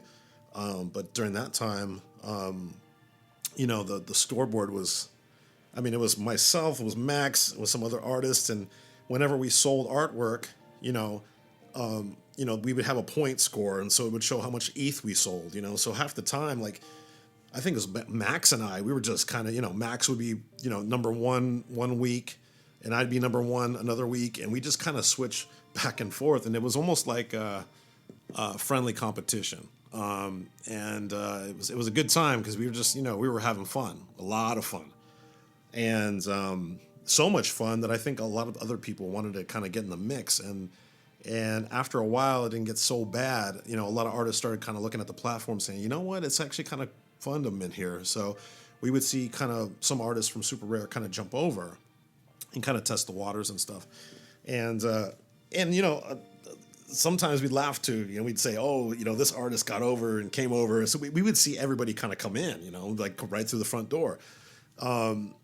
And it got to the point, we started selling pieces pretty frequently. So, for example, Colborn was buying a lot of pieces, Moderats was buying a lot of pieces, and there was a bunch of other collectors that would slip in there too and get pieces as well. But after a while, we started noticing other artists come in, and the big one actually was Xcopy and Frenetic Void and some other artists, and that was pretty cool because a lot of people just kind of gave up the ghost. They're like, you know what, this is another great platform. And sometimes you want to release work that's like, different from the platform you're used to. Sometimes, like for me, I would like to go to other platforms and maybe release some other work that would fit the aesthetic. So Rarible, I think, was starting to have its own flavor, and so a lot of artists would kind of come over and just maybe do a piece here and there. But the big change was when the Rarible team decided to drop this Rari token. Now, at the time, a lot of people didn't know what decentralized governance was. So this is like the big. I consider this like another big bang moment, really. Like decentralized governments, DeFi, all that stuff came from the financial side of Ethereum. Like all those tools are for degens in that, respective field. And so when I heard that, Rarible is going to do a DeFi thing, I was like, this is kind of interesting. This might be cool. And so I kind of just like hung back a little bit and was watching what was going on. And so, after a little bit, they decided that, they're going to basically reward everybody that was on the platform. And obviously the ones that were on the leaderboard would be getting the most of this Rari drop. So Max and myself and some other people, we're kind of like, oh, what's going on here? And truth be told, I've been in the Bitcoin space since 2014, so I know what airdrops were, and what that kind of entailed. But I didn't know what the value of the Rari token was going to be, or how it was going to be deployed, or whatever. So when it happened, we got a lot of tokens. Like myself and Max, we got a pretty nice sum, and I it's funny. Like I remember telling Max, I'm like, do you know what we have? And it's like, and then after we both kind of like looked at the dollar amount of what the Rari token was compared to what we had, of course we were just kind of like laughing, and we probably went to Twitter and said, oh my God, look at this. Look at all these Rari tokens we got, and look at the dollar amount. And it was almost kind of like a flex, because at the time we were kicked off of Super Rare. It was like, we thought we were dead in the water. So this was like almost like getting pulled out of the water and, totally reborn, and it was kind of cool too, because it also showed like another way that artists could make an income, instead of just selling piece by piece. Like, this is another avenue of like how an artist could actually generate some wealth just by participating in the system. So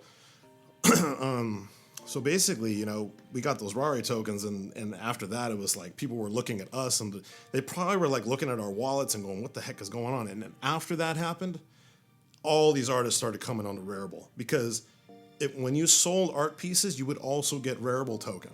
If you were a collector, if you bought Rarible, or if you bought art pieces on Rarible, you would also get Rarible tokens. So it was like a big token fest. A lot of the collectors started coming in. Once they realized that they were getting a bunch of Rari token for all the art that they bought, they were all in. Like Colborn, I think, was kind of funny. Colborn was buying pieces, and then he started buying a lot more pieces. And it was cool. And then it got to the point where Pac was around at the time, and he was, he was making some headway on Super Rare at the time. And it's funny because Pac's kind of funny to me. Pac and I have kind of a funny relationship. I've always thrown jokes at him and stuff, and it's just like he's like this ominous character that's like an orb in the sky. He's always saying all these like quotes and stuff. But he came over to Rarible, and he released a bunch of pieces, and like he has a certain amount of collectors that like to buy his work and stuff, and so automatically we saw like Pac showed up, and all of a sudden he's like number one, right? And basically everyone was like, what? Like, why doesn't he just stay on the Super Rare platform? Like, why does he got to be number one on this platform? But it's just kind of funny to us, we're like, oh, okay, well, he's got to be number one everywhere, right? So we were seeing that, but we had like a lot of like collector activity after that fact, and I'd say, after that Rari drop, Rarible just jettisoned after that. It was like, going to the moon after that. And basically why I wanted to share this is because, it took a while, and maybe a couple of years after the fact, that I realized that, like, you have the Bored Ape Yacht Club, you have all these crazy projects and stuff like that, PFPs, even, even CryptoArtists and stuff, they'll do, token airdrops or whatever, but it set the stage for a lot of this stuff. And now when I think back, just being a part of that, it was pretty amazing, because when the token airdrop happened, everybody in the space really didn't know what the heck was going on. And meanwhile, like, Max, myself, Second Realm, Lulu, Mo, Jay Delay were like, oh my God, what just happened? And it was just kind of funny. It was like almost like it was an inside joke. And then it just exploded, and then like the Super Rare artists are like, wait, like what's going on here? They'd start to investigate, and then next thing you know, it's like Known Origin, Super Rare. They did the Super Rare did a rare drop. Known Origin's been doing some other things as well, and obviously other platforms followed suit. So all this token airdrop stuff really kind of really took flight after the Rarible thing happened. So it was good times, and I'm trying to think like what else during that time. I mean, really the leaderboard was kind of funny though, because we as artists, we kind of hate it, and we also kind of like get suckered into it. But at that time, I guess we were so much like trying to prove our worth after being removed from from platforms or whatever, that like that was the fire that like kept us going. We're like, okay, we're gonna use this Rarible thing, and then we're just gonna try our best to see if any collector wants to jump over and try to buy our work, you know. And you know, we got lucky, you know. And to be honest, I got to thank those, you know, collectors who picked up our work and the community as well. Like all the other artists too, we're all buying each other's work and stuff like that. And the more we were active, the more, you know, people that were really inquisitive that wanted to know, like, oh, if I want to mint somewhere, where can I mint? And, you know, they naturally flocked to Rarible because they didn't, you know, Rarible didn't care where you came from. It's just like you can just mint, you know, you don't have to, you know, apply or any of that stuff. So, but yeah, those were good times. And you know, there was a couple other weird things too. Like we found a way to hack Rarible where we could start our OpenSea contract stores and stuff and filter like the NFT in there and list it. See, that was another thing too. So you could either mint on the Rarible contract or you can make your own little, like, for example, I'll make like a ROBNESS like OpenSea contract. I'll mint my artwork there, and then I could list it in Rarible and still sell it and get Rari tokens. So it was like a bunch of crazy stuff that was going on. But you know, I mean, it's obviously, you know, it's the past now, and you know, Rarible is doing a lot of different other things. But at that time, it was so like just bumping heads and trying to figure out what was going on, and we just a lot of experiments, and one of them just really kind of exploded at the time. So yeah, and I'm not gonna lie, you know, I mean that Rari drop was pretty nice for my bank account. Not gonna lie, you know what I mean. So it was cool because like I said, it was just another way to show like how crypto artists can generate, you know, I'm not gonna lie, a boatload of money, but not like focused, like you don't have to just sell just the artwork itself. There's other ways that you can generate income by being a part of the platform, you know? And this was like the first abstract, I think, that like crypto artists in the space like saw, was like, oh, so this is, wait, so you can actually do that too? And the cool thing is like, what's gonna happen in the future? Like, I don't know what's gonna happen like 2 years from now, 3 years from now. The opportunities for crypto artists to make a decent living and also be part of the growth of these platforms is just endless to me. So I'm not sure what else I can say. But yeah, there's your story, and you know, more to come probably. So peace out. It's ROBNESS. Love y'all, and yeah, take it away, Artnome, Dan Sickles.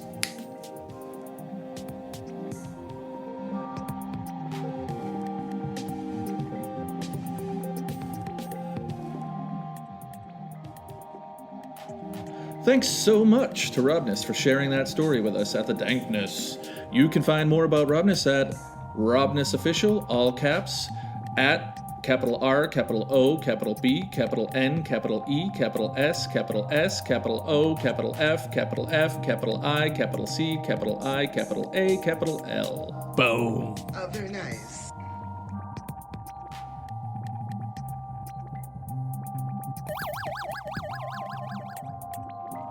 And that's Stella telling us it's time to bring this episode to a close. Thank you to our guests, Josie Bellini and ROBNESS. It's been an honor having you join us on The Dankness. Make sure to check out their work at Josie Bellini and at ROBNESS Official. Love to Stella with the sounds. Can we get maybe a little rap there, Stella? A little beatbox?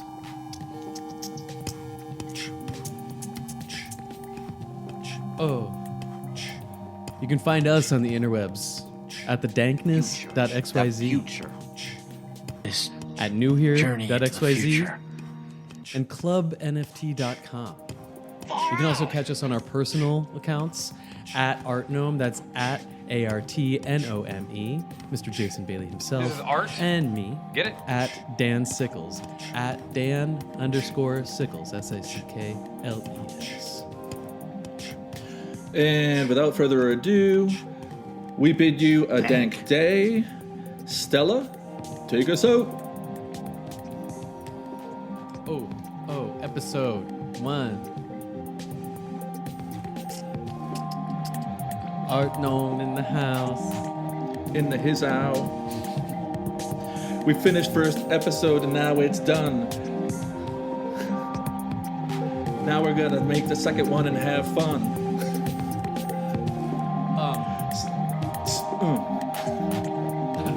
I'm no good for rapping. Come on, ready? We have to freestyle our way out. All right, you throw the first line, Dan, and I'll come for the second. No spitting written, only off the dome. Got my nouns, coffee, and it's hot. You said you're not good at rapping, and you're not. Dank places.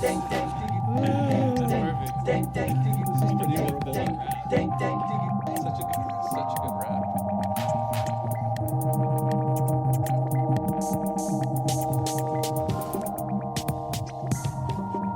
Yeah, there's a lot of that. I mean, crypto's the Wild West, right? But the great thing about NFTs is it is what it is. In our world, all the sentiments and expressions of Flood and Stella are audio-visual artists collaborating to make waves in the Dankiverse with their trippy, acid-infused art project called the Danktones. They have been super busy lately, working around the clock to create some mind-bending image composition, NFT art that's about to turn heads in the community. They're hitting all the retro music store vibes. The podcast cover art includes stickers, holographics, shrink wrap, and even some redacted sound effects. Yes, you heard that right. This wild duo is bringing back physical media vibes in a big way with this release. But it's not just the medium that's impressive, it's the audio-visual art itself. Flood and Stella's art is truly something special, with bright, bold colors and intricate patterns and zany sound effects that will have you feeling like you're tripping on acid. So if you're a fan of NFT art and you're looking for something a little bit different, definitely check out Flood and Stella's The Danktones project. Thanks for your time.